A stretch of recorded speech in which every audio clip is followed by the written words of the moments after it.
Hey, salut la gang, c'est JP pour l'école du jeu et aujourd'hui je vous propose de regarder avec moi, de plonger avec moi dans une session de jeu d'un jeu qui m'intrigue depuis un moment. Il s'agit de Paléo, un jeu qui a fait jaser de lui. Ce que je vous propose dans les prochaines minutes, c'est de plonger dans la partie, de faire quelques tours ensemble pour vous donner un aperçu de ce que le jeu propose. L'école du jeu, en partenariat avec la boutique L'Imaginaire, au-delà de vos attentes.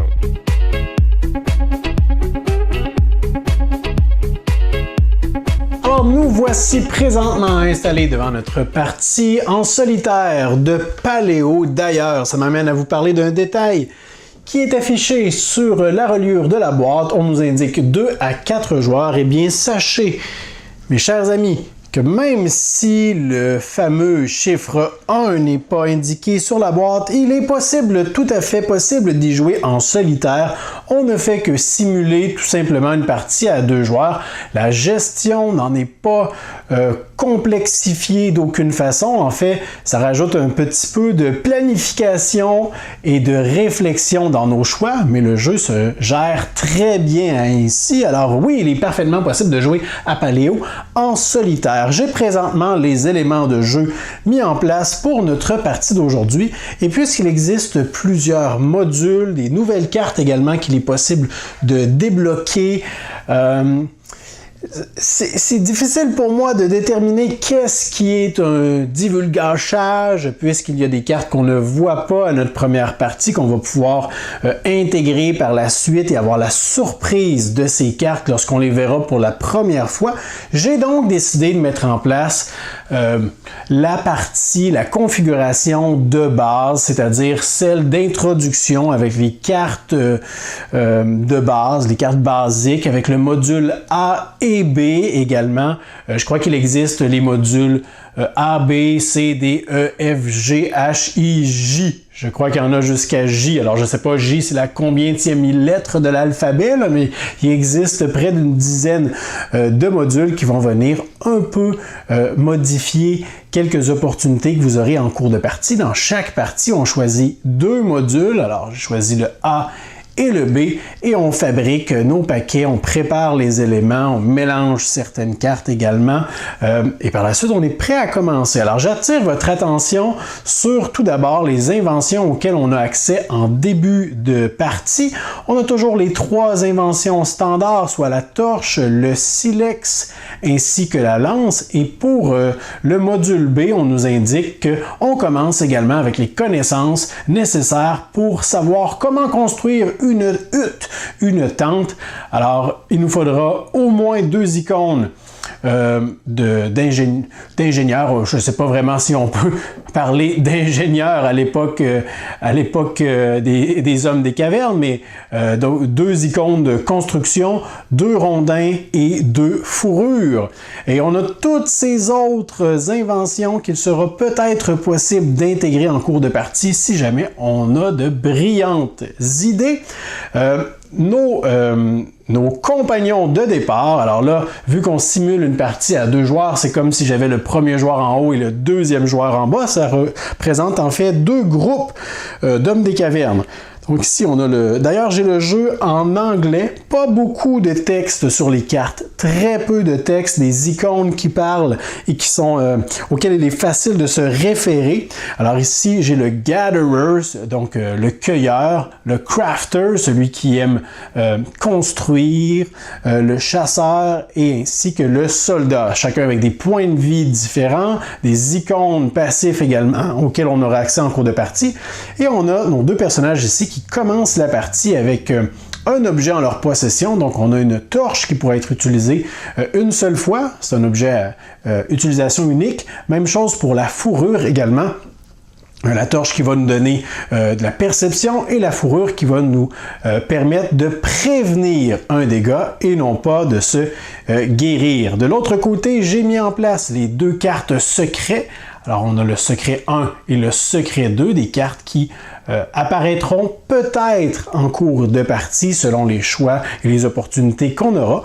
On a également les événements qui seront à gérer à chaque nuit. Donc, à chaque nuit, en tant que groupe, On devra se mettre d'accord, je vous garantis que je ne devrais pas me chicaner avec moi-même aujourd'hui. On devra se mettre d'accord pour chacun de ces événements. Quel choix est-ce qu'on fait? Est-ce que, dans ce cas-ci, on paye de la nourriture et une fourrure ou on récupère un crâne? Et par la suite, pour ce qui est du deuxième événement, est-ce qu'on défausse une tente? Ça sous-entend qu'on doit en avoir d'accessible ou on prend un crâne. Dès qu'on aura placé 5 crânes sur le plateau, on aura perdu la partie. La seule façon de l'emporter, c'est en terminant la fresque de mammouth. On a 5 sections de fresques à récupérer de différentes façons possibles. On commence la partie avec 5 unités de nourriture, nos paquets de départ qui ont été mis en place de façon aléatoire, mais le même nombre de cartes dans chaque paquet, et on est prêt à débuter la partie. Alors, comment ça fonctionne? Plutôt simple. On va piocher les 3 premières cartes de notre paquet, et sans consulter l'endo, on va seulement regarder ce côté. Sans regarder la face, en fait, on va seulement consulter l'endo de ces 3 cartes et on va choisir laquelle on désire résoudre. Alors, les icônes de feu sont toujours agréables, du moins selon moi. Alors, allons-y avec celle-là. Et on a un rappel également ici de ce qu'on peut retrouver dans chacune de ces cartes. En forêt, on va souvent trouver du bois ou de la nourriture. Près des rivières, de la nourriture, de la fourrure pour chasser. En montagne, les icônes, les cartes de feu également. Et il y a d'autres cartes un peu spéciales qu'on peut rencontrer en cours de partie. On va faire la même chose pour notre deuxième joueur qui... Oh! Un icône avec une tente, donc possiblement un abri en montagne. C'est dommage qu'on va passer une carte comme ça dès le début de la partie. On n'est pas trop pressé, alors tiens, on va aller voir en forêt. Une fois qu'on a choisi une carte pour chacun de nos groupes, maintenant on va les dévoiler simultanément et on devra choisir qu'est-ce qu'on désire faire comme action avec ces cartes. Donc pour ce qui est de la tribu du haut, à la maison, on a la possibilité de fabriquer un objet parmi ceux qui sont disponibles, ou alors, si on a un perception, c'est le cas, on peut rajouter une carte vision ou rêve, je crois, j'oublie le terme précis de ces cartes, je crois que c'est des rêves. Je peux regarder dans... Oui, c'est bien ça, ce sont des rêves. Alors, je peux rajouter un rêve sur le dessus de ma pioche, intéressant. Ou je peux aider un autre joueur. Si un autre joueur a besoin d'aide, n'a pas les icônes nécessaires pour effectuer une action, je peux décider d'oublier ma carte et d'aller l'aider. Alors je crois qu'on va commencer par résoudre le joueur du bas. Est-ce qu'on veut de la nourriture ou on veut un premier bout de bois? Alors je crois que la nourriture est très importante parce qu'on va devoir en défausser on va devoir en défausser beaucoup parce que nos hommes de Cro-Magnon ici vont manger une jolie petite cuisse de dents de sabre ou de cerf à chaque nuit, mais en plus on devra en défausser 3 supplémentaires. Par contre du bois, on n'en a pas, c'est utile pour faire des armes. Je crois qu'on va défausser donc 2 cartes. Alors je prends les 2 premières cartes de mon paquet, c'est dommage, 2 opportunités qu'on ne verra pas dans cette journée, mais qui reviendront pour la prochaine journée.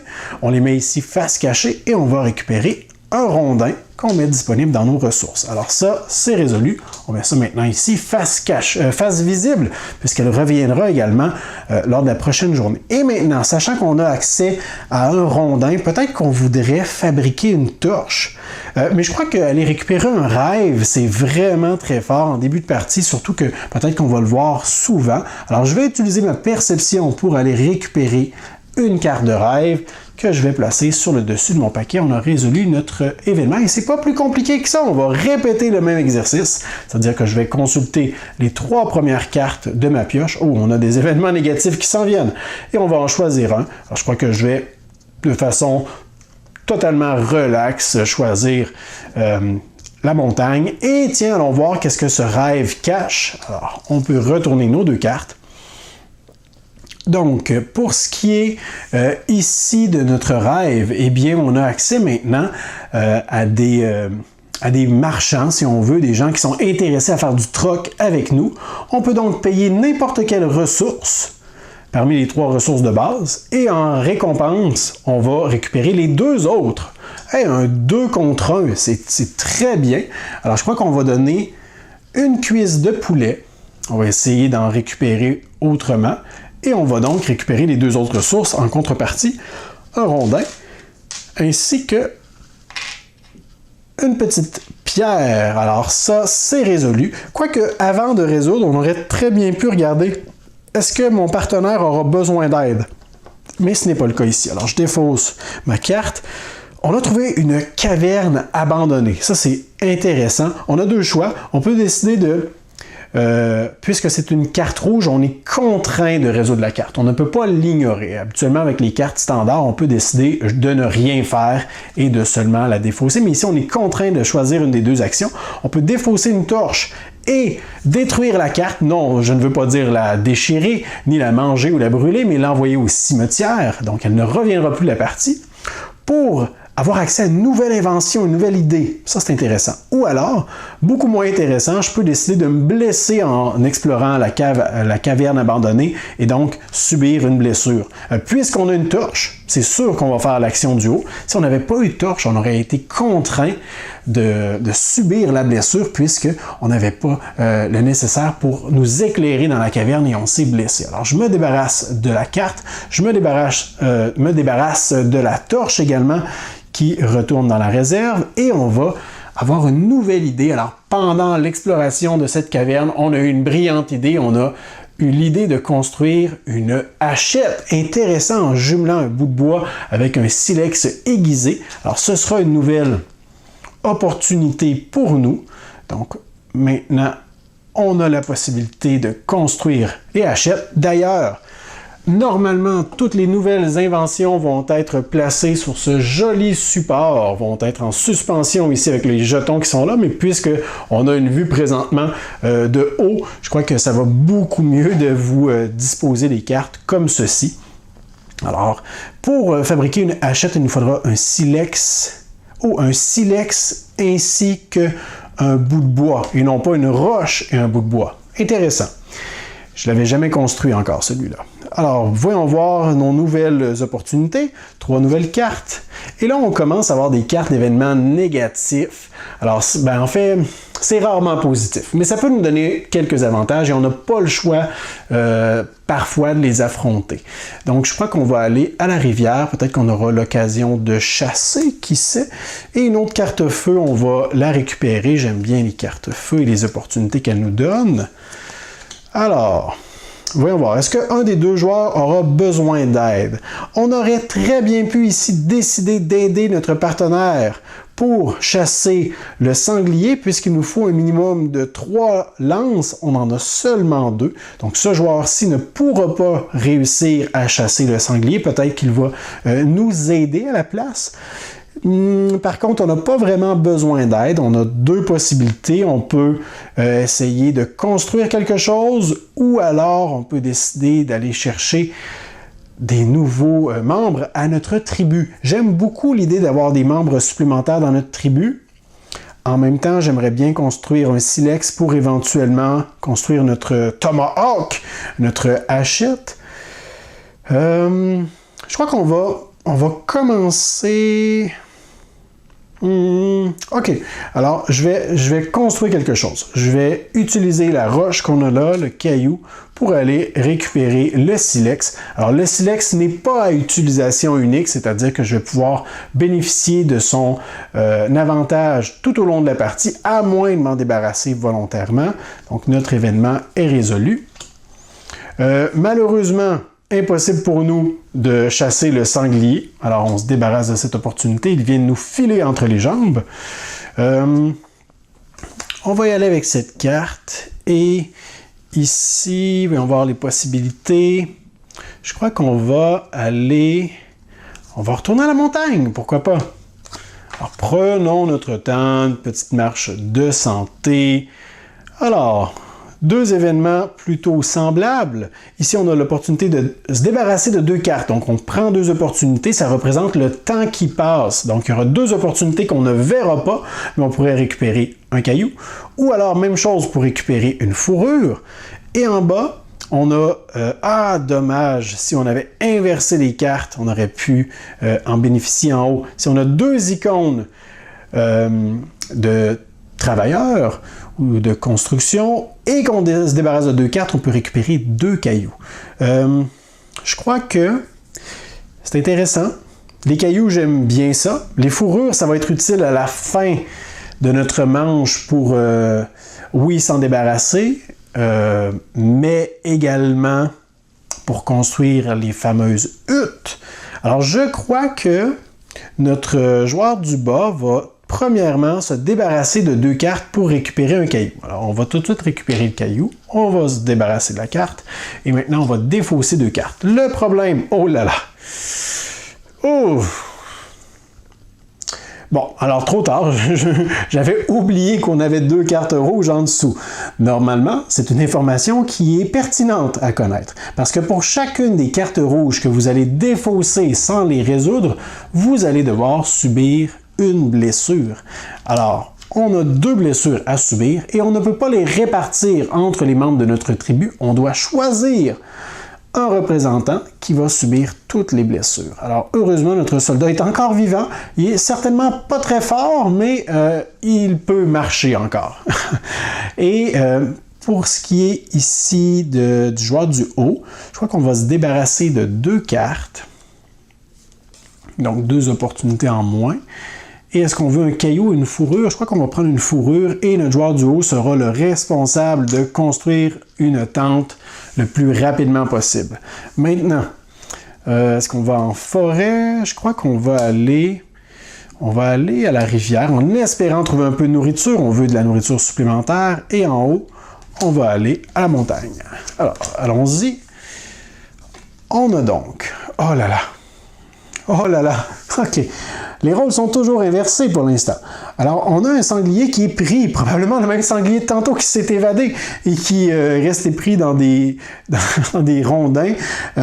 Si on a un icône de construction, un perception, qu'on se débarrasse de 2 cartes et qu'on détruit celle-là parce qu'on tue le sanglier, on aura beaucoup de récompenses. Intéressant. Et celle-là, on sait qu'on ne pourra pas la résoudre parce qu'on n'a pas 3 icônes de chasse en tout et partout. Alors, je crois que le joueur du haut va renoncer à la résolution de sa carte, va à la place aider le joueur du bas.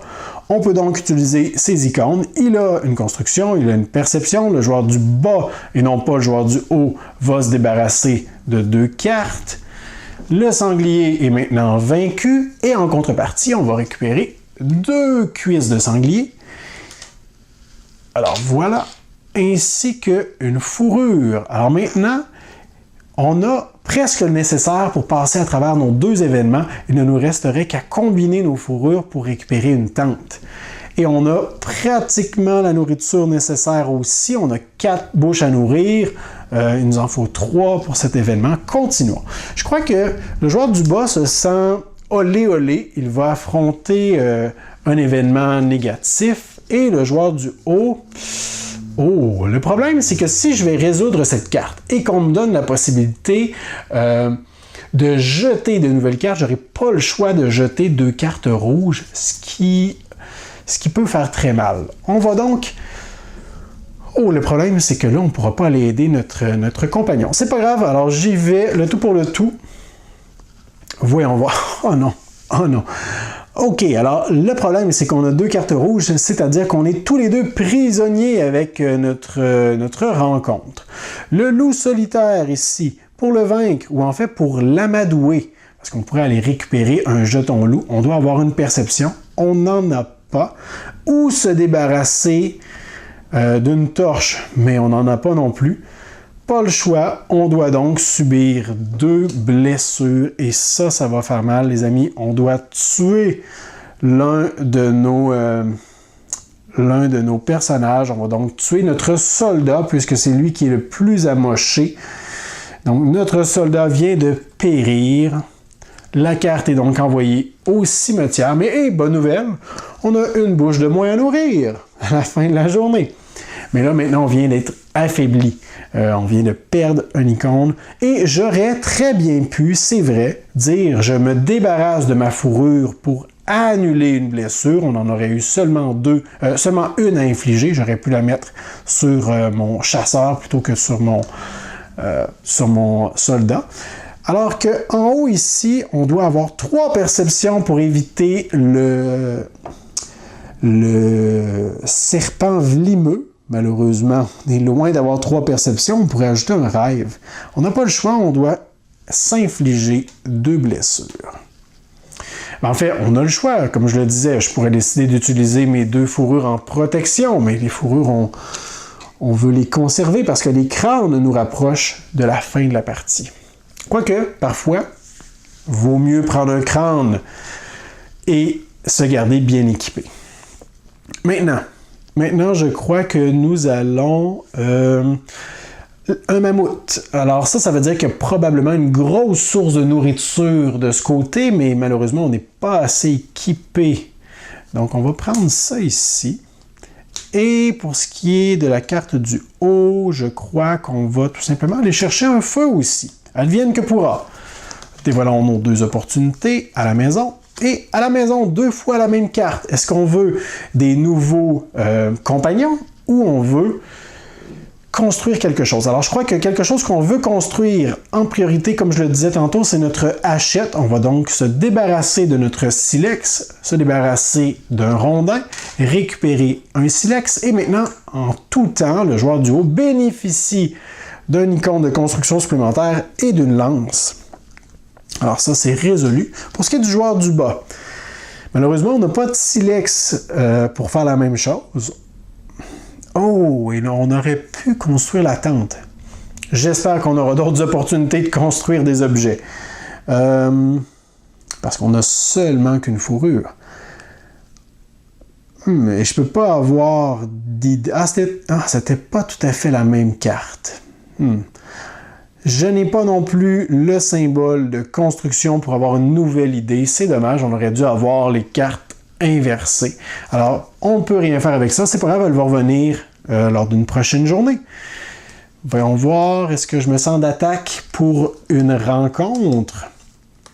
Je crois qu'on va retourner au feu pour essayer de construire notre tente. Et je crois qu'on va aller à la montagne, en bas maintenant. Voyons voir nos 2 opportunités actuellement. Une chute de roche et une autre carte à la maison. Bon, alors, je crois qu'on va premièrement s'assurer d'avoir au moins une hutte.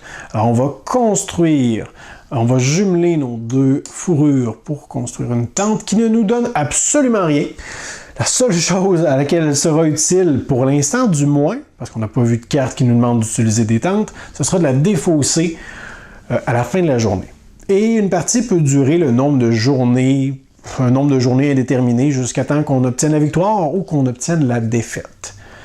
Alors, on ne sait pas combien de huttes on aura à défausser d'ici la partie, mais tout porte à croire qu'on en aura plus qu'une.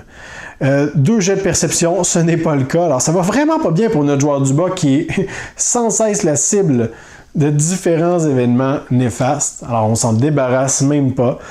On continue. On n'est vraiment pas prêt à affronter un mammouth. Je crois qu'on va aller dans la forêt en espérant que ce soit tranquille. Et en haut, tiens, on va aller résoudre une épreuve. Voyons voir ce qu'on a obtenu maintenant. Un arbre tombé en forêt. Une carte tellement bonne, mais on n'a pas assez d'icônes. Et en haut, on a le loup solitaire, un autre loup comme tantôt. On a la perception. Oh, je crois qu'on va avoir un loup de compagnie maintenant, les amis. Je vais essayer de le récupérer. Donc, une perception, on doit l'amadouer avec un peu de nourriture, on doit se débarrasser de 2 cartes parce que amadouer un loup, ça se fait pas très rapidement.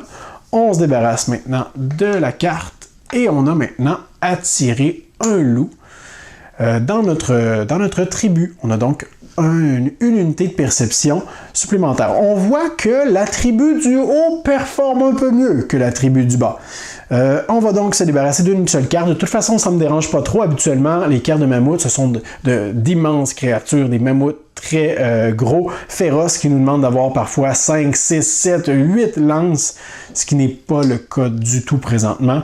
Alors, on va seulement récupérer un rondin. Là, je crois que la gestion de la nourriture commence à faire pitié un peu, là. Alors, je crois qu'on va essayer d'aller chercher un peu de nourriture peut-être à la rivière.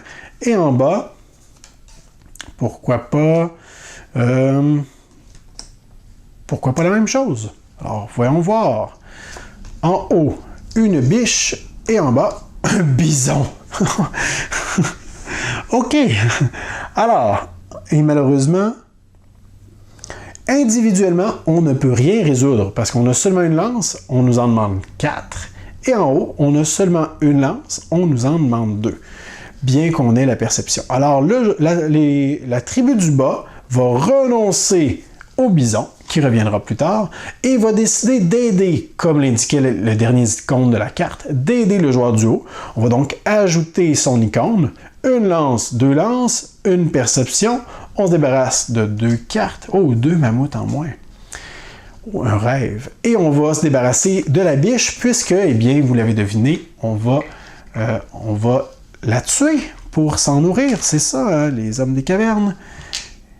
La gestion de la nourriture. Et on va obtenir une fourrure. Et là, puisqu'on est 2 à avoir participé, on peut décider qui va la récupérer. Je crois qu'on va l'envoyer au joueur du bas.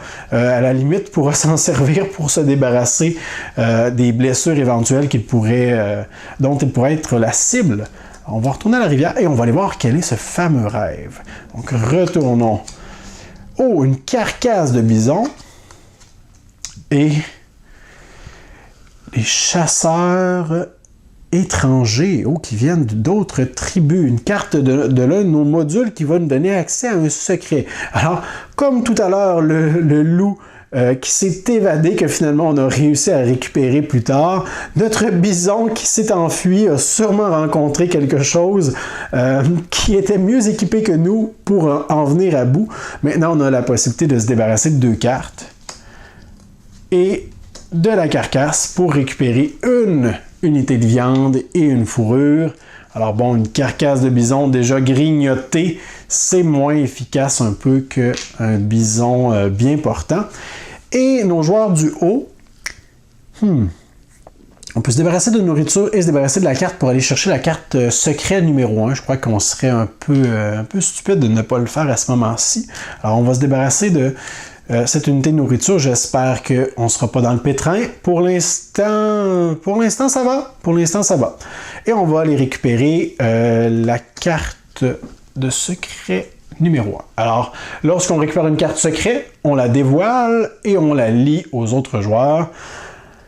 Alors les chasseurs vont rejoindre notre groupe. Alors la tribu numéro 1 prospère, continue de prospérer. Cette carte-ci, on s'en débarrasse et voyons voir qu'est-ce que les chasseurs affamés vont faire. Donc si on le désire, on a maintenant la possibilité de faire plus 2 d'attaque. On serait donc rendu à 3 lances une fois par tour. Mais si on le fait, on doit donner, si on obtient de la nourriture, on doit en donner 2 de ce qu'on obtient aux chasseurs étrangers en guise de compensation pour leur aide. Une excellente carte tout de même si ça nous limite un peu en termes de nourriture, c'est pas grave. Et on n'a même pas besoin... on doit avoir besoin de les nourrir, hein? Probablement. Je veux dire, est-ce qu'on doit les nourrir à la fin de la journée? Ça, je ne crois pas, parce que ce ne sont pas des cartes vertes. Oh, une bonne question. Alors, question pour vous, pour les experts de paléo, est-ce que les chasseurs affamés mangent à chaque fois qu'on chasse, donc puisqu'ils récupèrent de la nourriture, ou ils mangent aussi en fin de journée? Selon ma compréhension, ce sont seulement les cartes vertes qui mangent. Peut-être que je ferai l'erreur tout à l'heure, vous me l'écrirez dans la section commentaires. Alors, on va voir maintenant, peut-être qu'on aura l'opportunité d'aller récupérer un nouveau personnage, mais ça ferait une bouche de plus à nourrir. Et on est d'assaut pour un événement spécial en haut. Oh, la faim! Et à la maison. Oh, la possibilité de forger ou de préparer 2 objets. Évidemment, la perception est en haut. Je crois que j'ai inversé les paquets lors de la mise en place. On va essayer d'aller forger quelques trucs. On pourrait aller chercher un silex. Oui. Alors, première construction, on va aller récupérer un silex. Deuxième construction, on va se débarrasser de notre silex, d'un rondin. Et on va maintenant avoir un tomahawk. Alors, une hachette pour booster un peu nos compétences. Dommage qu'on n'ait pas la perception pour aller récupérer un nouveau rêve. Et là, on a un choix. Est-ce qu'on veut affronter la faim ou avoir une blessure? Je crois qu'on va se débarrasser de nourriture en espérant avoir d'autres occasions d'en récupérer éventuellement. Maintenant, voyons voir. Oh, il ne nous reste pas beaucoup de cartes avant la fin de la journée. Alors, normalement, on consulte seulement ces trois-là. Je vais aller dans la forêt. Et en haut, je crois que je vais... Oh, une carte pied de... Trace de pied. On va prendre notre temps. On va prendre notre temps pour aller voir, saisir toutes les opportunités.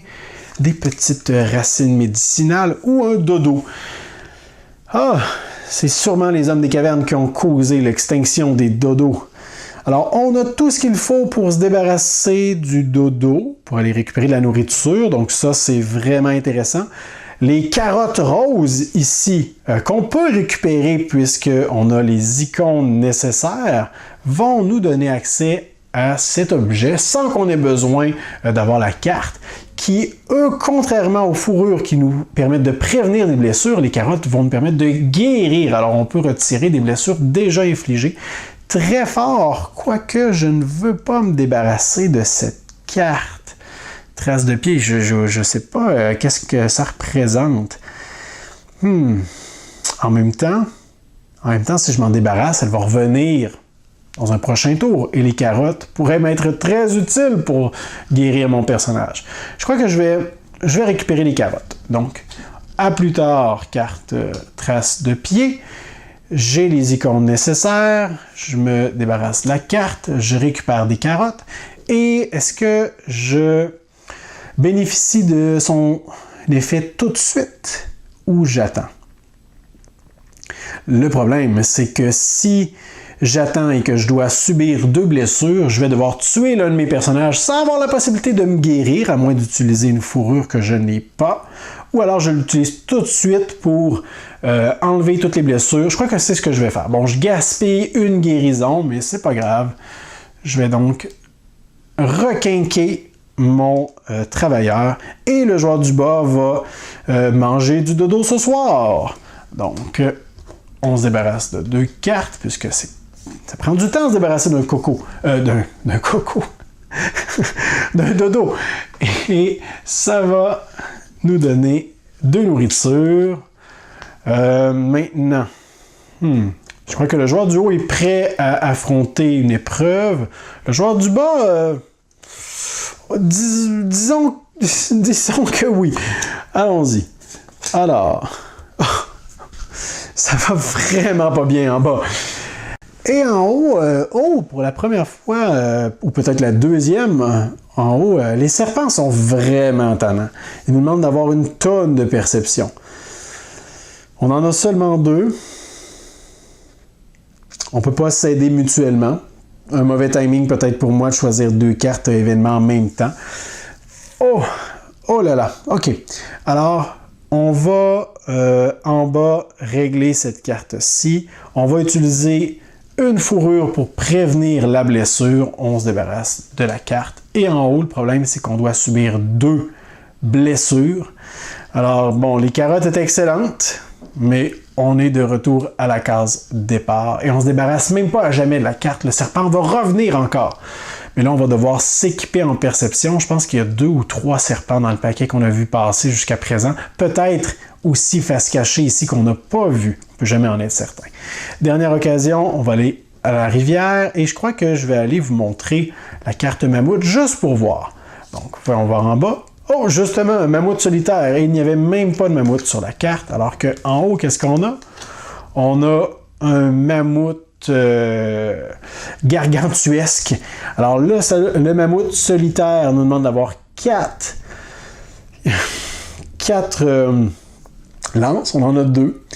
2 perceptions pour avoir un paquet de nourriture et de fourrure. Ou alors 8 lances. Se débarrasser de 3 cartes. Et on a un segment de de fresques. Alors, il y a différentes cartes qui nous donnent la possibilité d'obtenir des fresques. On veut les trouver et les résoudre. Impossible qu'on puisse résoudre la carte du haut. Voyons voir si on peut aider notre tribu amie. Alors, au total, on a 1, 2, 3... Oh! 4, 5. On a 5 lances. Alors, je peux utiliser mes nouveaux compagnons. On a le nécessaire en guise de perception. Malheureusement, on n'a plus de cartes. Oh non! Quelle opportunité ratée. On n'a plus de cartes à défausser. Alors, le mammouth nous regarde d'un drôle d'air. Et c'est la fin de la journée. Toutefois, on sait qu'il reviendra. Et à ce moment, on va s'assurer d'être prêt. Le joueur du bas ne peut plus jouer. Mais le joueur du haut peut continuer avec une dernière carte. Une caverne écrasée, dont le dessus de la caverne s'est écrasé sur elle-même. On nous demande d'avoir 3 maillets. On en a seulement 2. Oh, ça va pas bien, ça aurait été incroyable. Ah, mais on n'avait plus de cartes. Alors, nos cartes utiles pour nous rapprocher de la fin de la partie, on les a eues en fin de journée. Dommage, mais bon, c'est pas grave, ça fait partie du hasard un peu des opportunités qu'on peut rencontrer. Elles seront placées ailleurs lors de la prochaine journée. Alors, une fois qu'on a terminé cette étape, on doit nourrir les membres de notre tribu. Et comme je vous le disais, je considère que les chasseurs affamés vont manger à chaque fois qu'on va les utiliser. Donc, je ne vais pas les nourrir, mais si je me trompe, indiquez-moi-le dans les commentaires. Donc, chacun de nos membres de tribu va dévorer une cuisse de poulet. Tout le monde a mangé. Merveilleux. Maintenant, on doit résoudre nos événements de la journée. En tant que groupe, on doit décider est-ce qu'on veut donner de la nourriture et une fourrure ou subir un crâne. Un crâne, ça nous rapproche de la fin de la partie, mais en même temps, si on prend le crâne, on garde notre nourriture, on garde des fourrures pour le prochain tour, mais je crois que puisqu'on a beaucoup de nourriture et qu'on a laissé passer plusieurs opportunités, on peut se permettre de dépenser 3 nourritures et une fourrure pour résoudre cet événement. Et par la suite, on doit choisir entre un crâne et un tipi, une hutte. Alors, je crois qu'on va utiliser notre hutte. Et puisqu'on est des nomades, eh bien, on devra se déplacer et trouver un nouveau refuge dans notre prochaine journée. D'ailleurs, maintenant, ce qu'il nous reste à faire, c'est de prendre le paquet de cartes face cachée qu'on ne consultera pas. Donc ça, ce sont toutes les opportunités qu'on n'a pas vues encore jusqu'à présent. Et de ce côté, on a toutes les opportunités qu'on a vues, mais qu'on n'a peut-être pas pu résoudre. On va mettre ça ensemble. De ce côté, on a les cartes qui sont terminées. Alors ça, c'est impossible que ça revienne en cours de partie. Je vais donc récupérer ce paquet de cartes opportunités que je vais mélanger.